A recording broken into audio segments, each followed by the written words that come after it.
Bila shaka discipline ni kitu muhimu sana.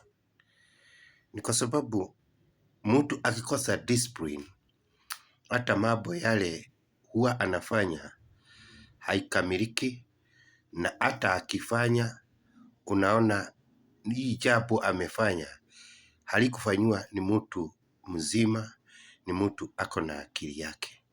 Wajua ni kwa sababu amekosa discipline.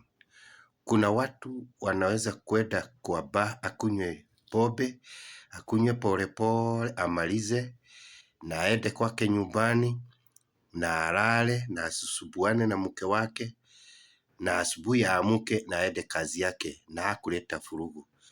Kuna wengine akikunywa pombe, wengine wanalala kwa mtaro, wengine akienda siku hiyo ndio anachapa bibi yake na watoto wake. Ni kwa sababu ya kukosa nidhamu au kitu kinaitwa discipline. Discipline, mpendwa wangu, ni mzuri sana. Hata wewe jifundishe kuwa na discipline.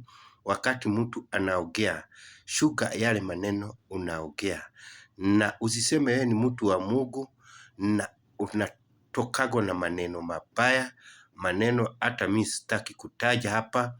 Ukiongea unatokwa na hayo maneno. Wakati utaona ukitokwa na hiyo maneno, we ni kuonyesha huna discipline. Ni kwa sababu tunatakiwa kuwa na nidhamu, tuwe na discipline, na tukiwa na discipline hata kama nchi yetu itasimama na kutakuwa na mambo mazuri. Wajua wakati unaona nchi inaharibika, mambo inaenda hivi hivi, hakuna kitu kingine kimekosa, ni discipline.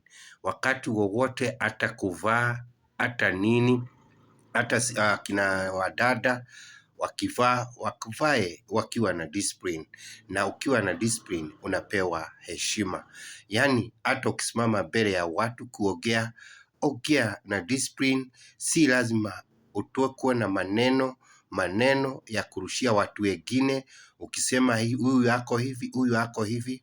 Hiyo ni kukosa discipline. Na si kusema hata ukiwa unataka kiti cha MP ni lazima utukane mtu, ni lazima uitane majina mabaya. Hapana, kuwa na discipline na watu watakuchagua kwa sababu ya hiyo discipline yako. Na ukiingia huko kwa sababu uko na discipline, utafanyia wananchi kazi mzuri, hata wakiangalia wataona ni mzuri. We angalia Ndindi Nyoro akiongea, haongeagi, hakuna mtu huwa anatusi. Huwezi kusikia akiongea maneno mabaya kama wanasiasa wengine, lakini angalia constituency yake vile imeendelea mbele. Ukienda huko ni kama Nairobi, ni kama London, mashule vile imetengenezwa. Wajua ni kwa nini? Si ati anapewa pesa mingi kuliko wengine. Hapana, ni ile discipline ako nayo.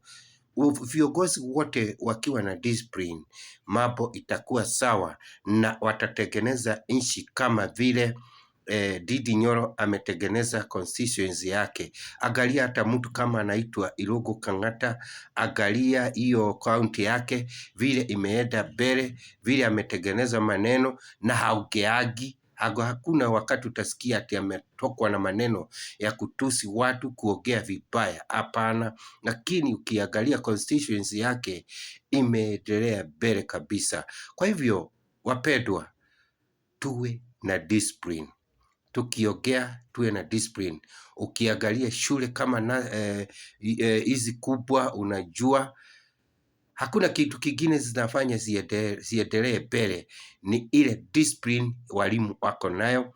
Mwalimu kubwa ako nayo, hatusi walimu, hatusi watoto, lakini anaweka discipline ndani ya hiyo shule.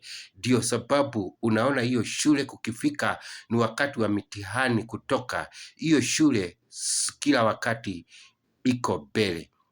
Kwa hivyo hata kwa nyumba, mzee akiwa na discipline, mama akiwa na discipline, hiyo nyumba itasimama, watoto watasimama na watasoma vizuri. Lakini tukikosa nidhamu, tutakuwa watu hoi hoi, watu hata hawafanyi kitu, watu mara nyingi ni uogo. Yaani hata ukiona mtu ako na uogo mingi, huyo mtu utakiwi kuambiwa au hana discipline. Ni kwa sababu mtu ako na discipline, hakuna haja ya kupea watu wengine uogo. We unaongea kile kitu unaweza fanya, kile kitu unaweza kufanya na kikamilike. Lakini ukiona mtu mkikaakaa anakuambia anakuja, na saa hiyo anatoka anaenda, anakudanganya, huyo mtu hana discipline, hata huwezi ukamwamini. Hata kwa kanisa mhubiri anatakiwa kuwa na nidhamu au discipline, na hata akihubiri neno mahali pale, ahubiri akiwa yale maneno anatokwa ni maneno ya kujenga, si maneno ya kuua wale wengine, si maneno wengine ya kutusi wengine, yani hata kukatakata wale wengine miguu. Huyo mhubiri, ukiona mhubiri anahubiri namna hiyo, huyu mtu hana discipline. Na hata Mungu wetu anakuaga na discipline. Akiona huna discipline, useme mtaenda na yeye, mtatembea na yeye. Ni kwa sababu gani? Wewe huna discipline.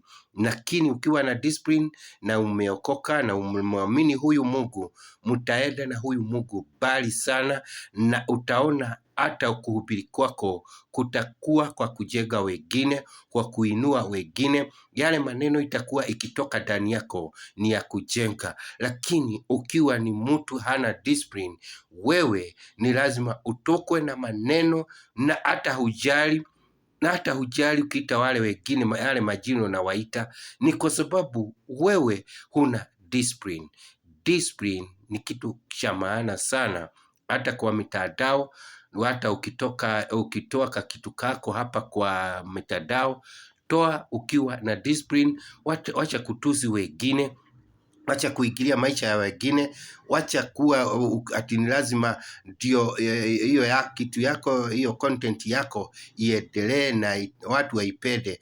Ni lazima utusi wale wengine. Hakuna haja ya kutusi wale wengine.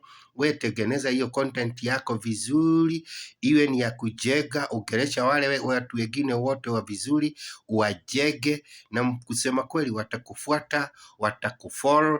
Ni kwa sababu wanasikia kuna kitu wanatoa kwako. Lakini ukiwa kila wakati ni kutusi watu, ni kuingilia watu, kuita watu majina, hakuna mtu anaelewa. Hata ikiwa ni kucorrect mtu mwingine, mcorrect vizuri. Ni mtu ako na masikio, atasikia na ataacha kile kitu alikuwa anafanya. Hata unaona wakati Mungu alikuwa ananyesha ile inaitwa maana kutoka huko juu, aliambia wana wa Israeli mtu achukue ile inamtosha, si kuchukua ati kwa sababu imepatikana alafu ingine inaharibika. Mungu anakuaga na discipline, na ukichukua mingi ibaki ati kule kesho yote ilikuwa inaharibika, ndio upate discipline. Mungu anapenda discipline. Hakuna mtu mwingine anapenda discipline kama Mungu. Na usiseme ati wewe ndio unamuelewa Mungu na huna discipline. Kwanza ukue na discipline, hata mimi nikuwe na discipline, ndivyo tuelewane na Mungu. Na tukifanya hivyo, tutakuwa watu wa kubarikiwa, tutakibarikiwa kitaifa, Mungu atainua nchi yetu, Mungu atacommand blessings juu ya maisha yetu, juu ya nchi yetu, na tutaona tukiwa na amani. Kwa hivyo hata viongozi tujifundishe kuongea ukweli.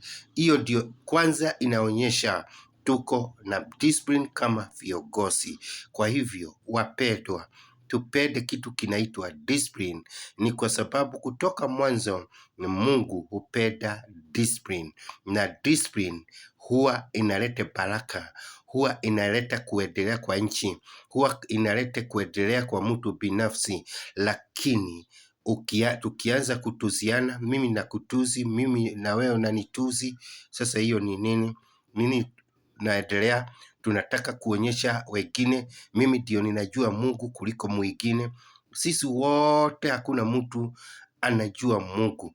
Kile unafanya ni kuwa na discipline, unasoma neno lake, unaenda ukijua, na usijifanye ati unaelewa kuliko wale wengine.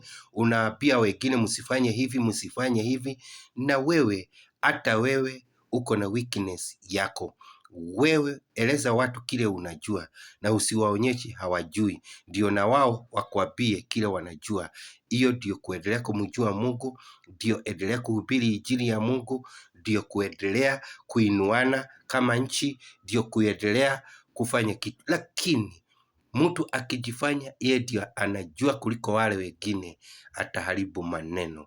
Utaharibu maneno. Ikiwa kuna wakati utaambiwa na mtu mwingine umefanya hapo vibaya, na wewe hutaki kuambiwa, una kasoro na huna discipline. Mungu akusaidie sana na mbarikiwe sana, na Mungu awatendee wema.